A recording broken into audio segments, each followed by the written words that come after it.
Hey guys, how's it going? Kripparrian here. Today I want to give you guys basically the part 2 to the Infernalist build guide that I made for Path of Exile 2. It is the evolution of the build. It is the version of the build that I recommend that all of you play.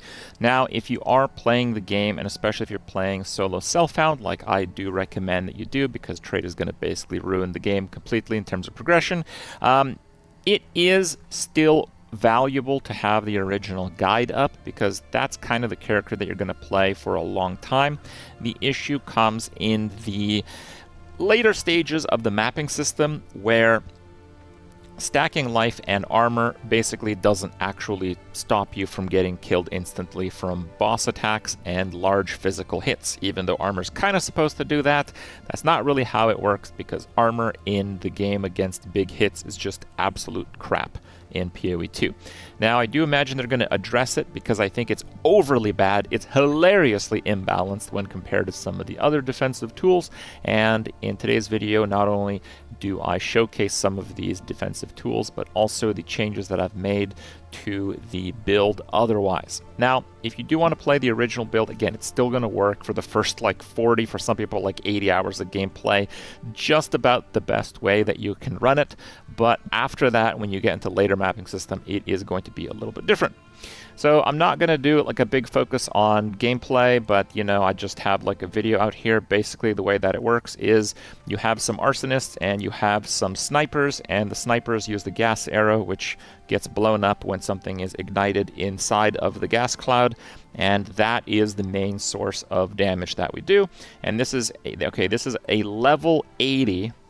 Okay, this is a level 80 what is it called? The ultimatum thing, and this is the 10. So this is the 10. This is the last one.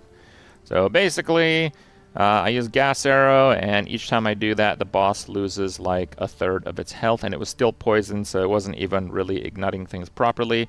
You basically press your gas arrow button like 2 to 3 times, and the tankiest map bosses or ultimatum bosses in the game are dead. That's pretty much how it works. Now, I do have some examples with the tooltip damage in the game, but it is kind of more of a relative standard, as we'll see here shortly. If you do want the written version, if you want everything in front of you, we have our guide up on Mobalytics, and you will be able to get access to this if you want. Just have to go to the link in the description of this video, and everything will be there. So I will highlight a few mechanics on my character, but I'm actually going to use the Mobalytics guide itself to generally explain things because I'm playing solo self-found. I don't always have the things that I want. Okay. So in terms of the skills, so we still use the Circle of Flame, the Fortress, Firewall, and we're still doing projectiles, so the projectile is still going to do fire. We're still debuffing fire, as I'll explain in a second. We're still using the Raging Spirits. They're just really, really hyper-efficient minions. Even if their damage is reduced by like 90%, I'd still use them. Okay. We're still using the Curse, but we're using the Cursed Ground, so that's a little bit of a change. I haven't actually played with this, but the Cursed Ground actually applies the curse instantaneously, even though it looks like the graphic doesn't go off until 1 second after you apply it, kind of like the curse does normally. The curse effect is actually applied instantly, so the Cursed Ground is really, really good. The disadvantage with the ground is it's only the people that sit in the circle that are cursed, so you can't have... Like, if you don't use the ground, you can, like, curse, and have, like, all mobs around you cursed with flammability. Well, you can't do that with the cursed ground, but it's still better to just have a faster effect, in my opinion, anyway. We're using Pain Offering, and Pain Offering is just super duper crazy, but it costs a ton of mana. In terms of the curses, you can actually use a low-level curse. I still use level 8 flammability just to keep the mana cost down. This is going to be important. You don't have to have it specifically level 8, but the curses don't actually gain that much as you level them. Like a level 20 is like an extra minus 4% fire resistance, which might be good enough to use for some builds, but I don't think it's like a de facto. The Pain Offering, again, uses a lot of mana. I haven't leveled it to 19, even though I have a level 19 skill jump, because it's like 40 more mana for 2% more damage. Is that worth it? Maybe, but I don't know. We're using Magnified Effect. We're actually using double Magnified Effect with Expanse. So this gives it a cooldown, but this cooldown starts going off when you can't use the skill. So basically the way that it works, you sacrifice one of your skeletons. There it is sacrificed. And we're gaining range in the radius. But you see the cooldown is up. I still can't use the ability because there's currently one on a spike. So now when that is off the spike, I can use the ability. So basically what I'm trying to say is the Expanse plus 6 seconds the cooldown. Normally Pain Offering doesn't have a cooldown. This doesn't actually matter. It only matters if the spike dies, because the spike is actually a minion. The spike can die from other monsters hitting it. So that's the only way that the cooldown will matter. If your spike is dead, probably all your minions are dead. Honestly, it doesn't matter in that case. So quality on Pain Offering increases the base radius, so it's actually huge. Magnified Effect is a multiplier for area. Expanse is a multiplier for area. Why do we want so much area and duration? Why do we want that? It's because of Font of Rage. So when you first do it, your minions will probably be like in range of the ability. But actually, I kind of used it in a tree. It kind of bugged it out there. Funny enough.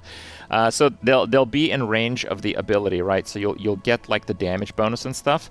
But what happens with the rage is, see, I have the rage here, but if I step too far, the rage goes away really quickly. So you want it as big as possible, so when the minions move around, they're not stepping out of the radius, so they can keep the rage. Okay, so the rage doesn't just go drop to nothing, which will happen if you don't have like crazy area on it. The rage is an attack multiplier, but all of your damage is coming from attack skills. So that is actually pretty relevant. In terms of the selection of minions, it is outlined in the guide. It's really good to get warriors, because with warriors you can use Splinter, which breaks armor. The SRS, 25% of damage is physical. The Arsonist, 25% of damage is physical. And the Sniper, the auto attacks are physical. The main part we care about is fire, but still it's good to have that, okay? So that's why you want the warriors, so you can get armor breaking. They also do pretty decent damage, like basic attack, 2,000, 2,500 top end. It's not too bad.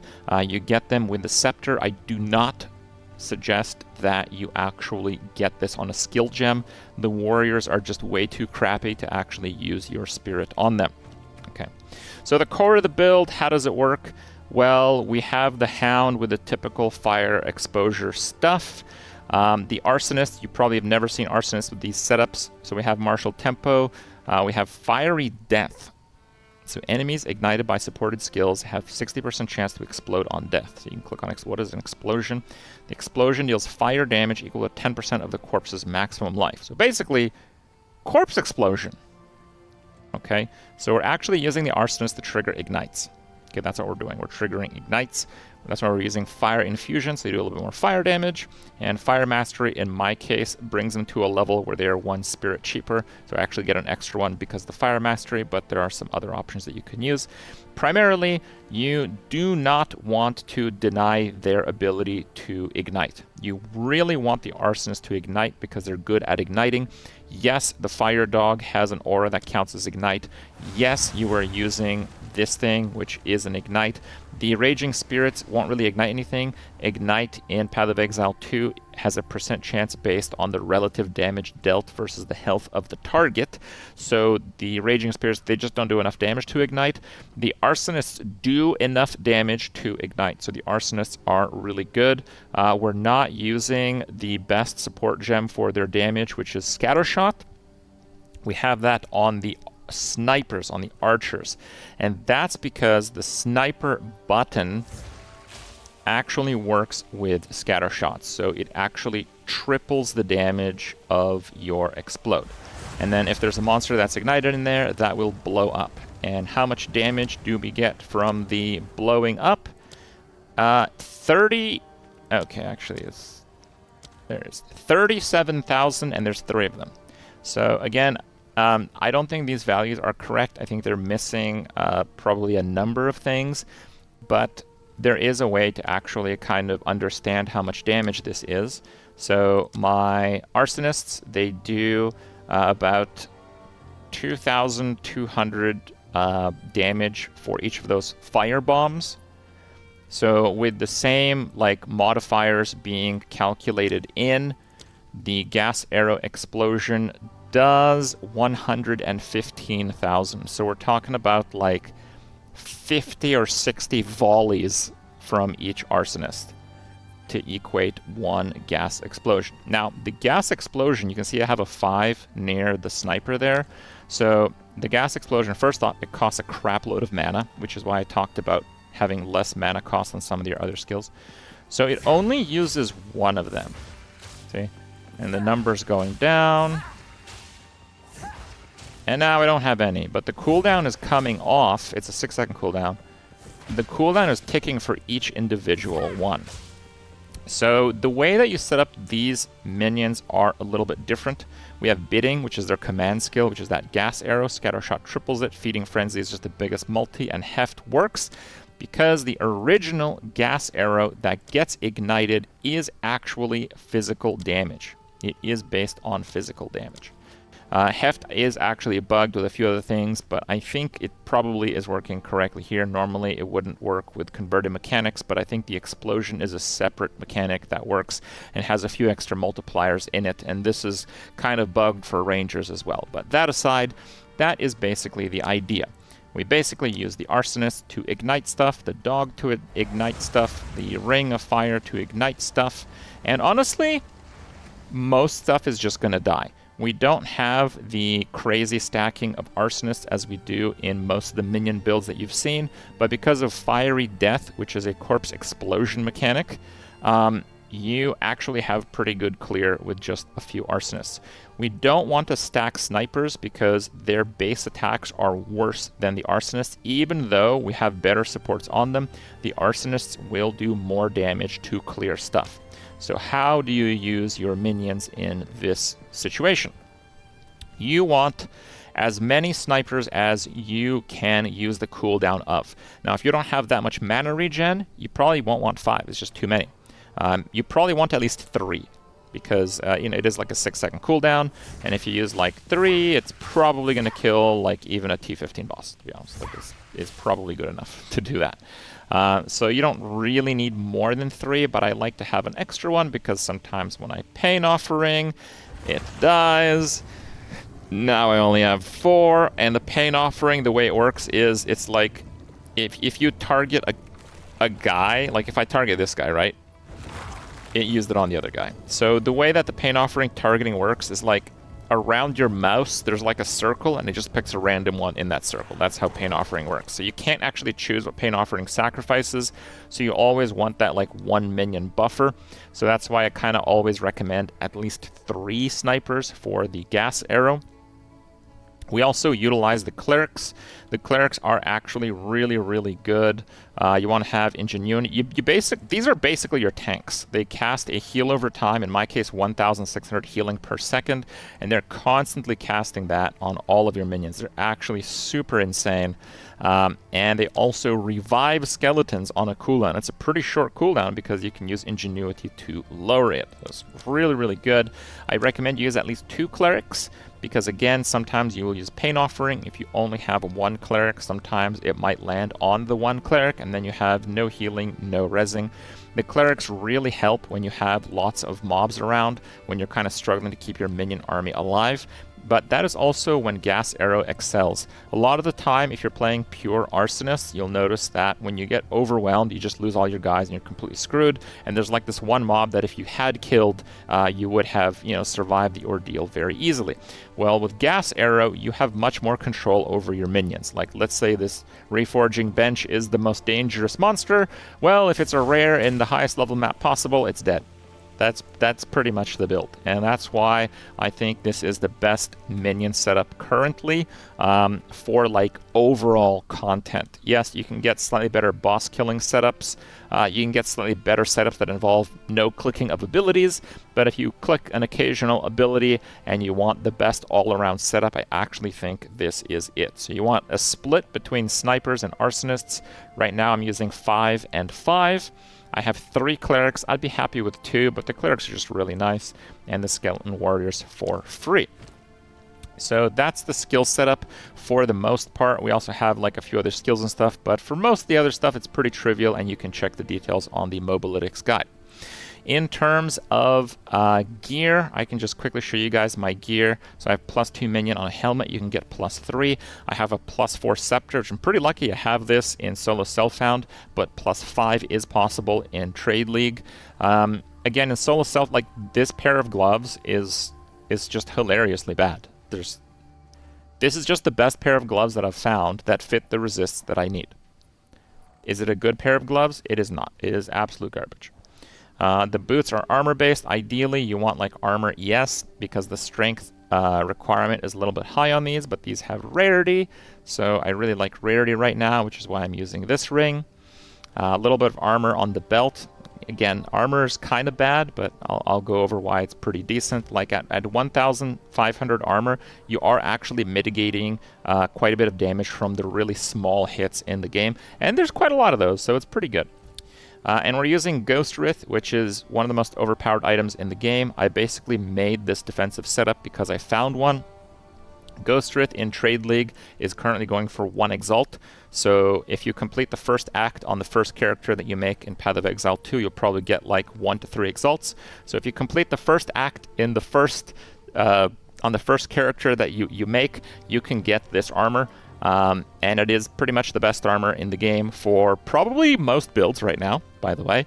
But yeah, that's if you want to play on trade, it's going to be easier.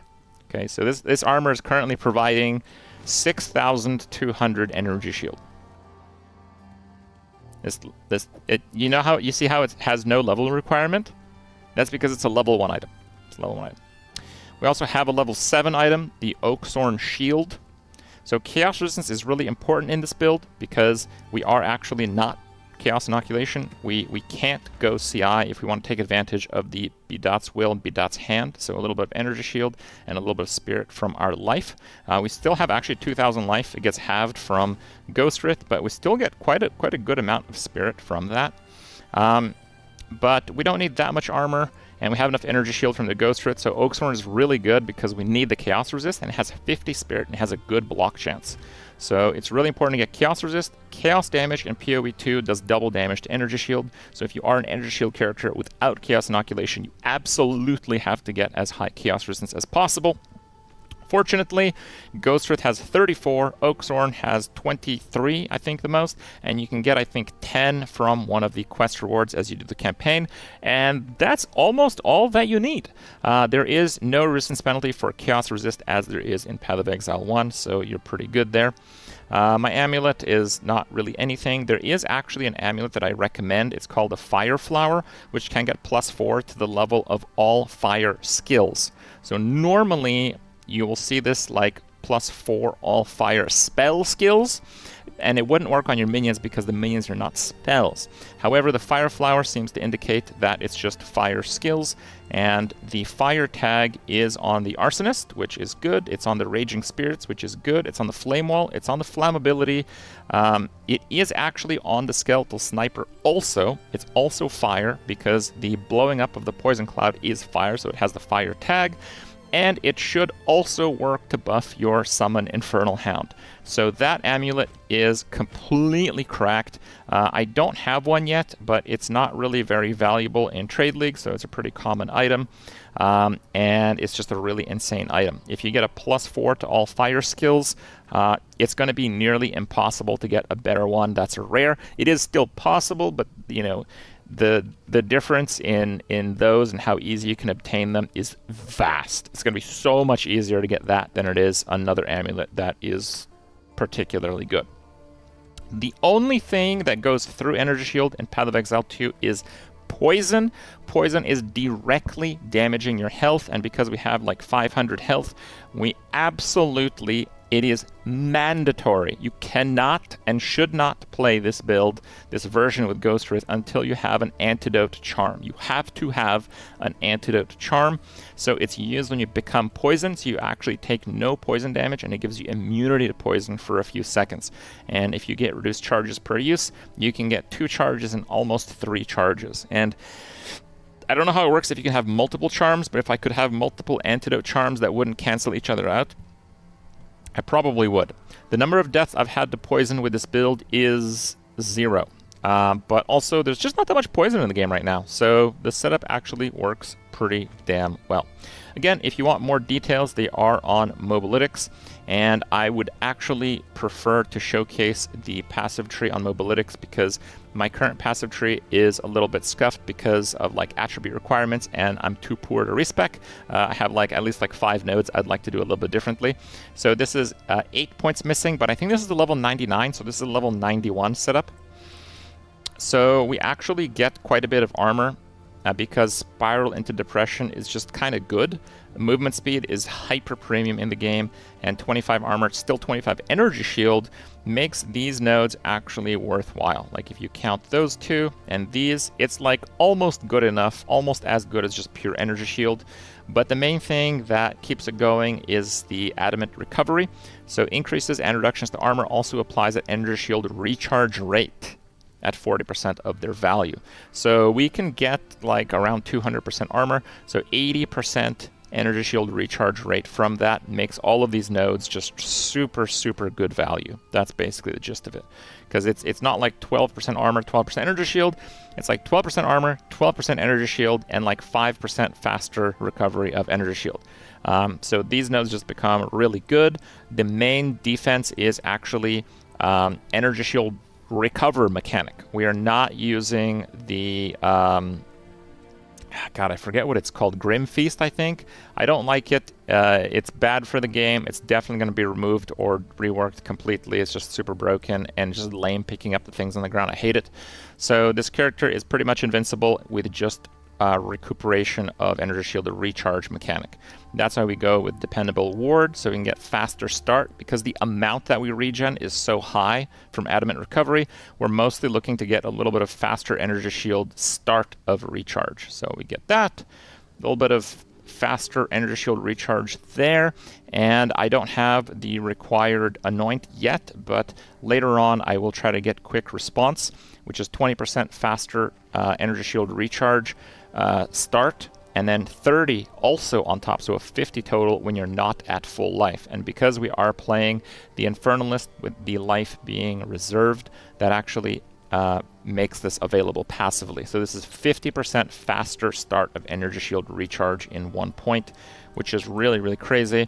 That one is a fairly expensive anoint. Until you get that one, you can get Battle Hardened just for 20 reduced critical damage bonus, 5 strength, 5 dex, and 20 armor. Super, super good. This one's basically the cheap. This is like the best anoint in the game for its value. The setup is probably fairly similar to what you've seen in the past.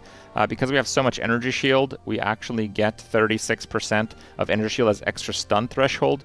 Even though this character only has like 1,000 life, because it gets halved from Ghost Wraith, it actually has a significantly higher stun threshold than I could have had on my life-based character. So stun is not a problem. And yeah, getting killed and recoup and all that, none of that is a problem. This is just a super solid setup. So if you guys do want to check out the build, again, make sure to check out the link. You can have it in front of you as you're configuring your character and playing it. Hope you guys enjoyed this build guide, and we'll see you next time.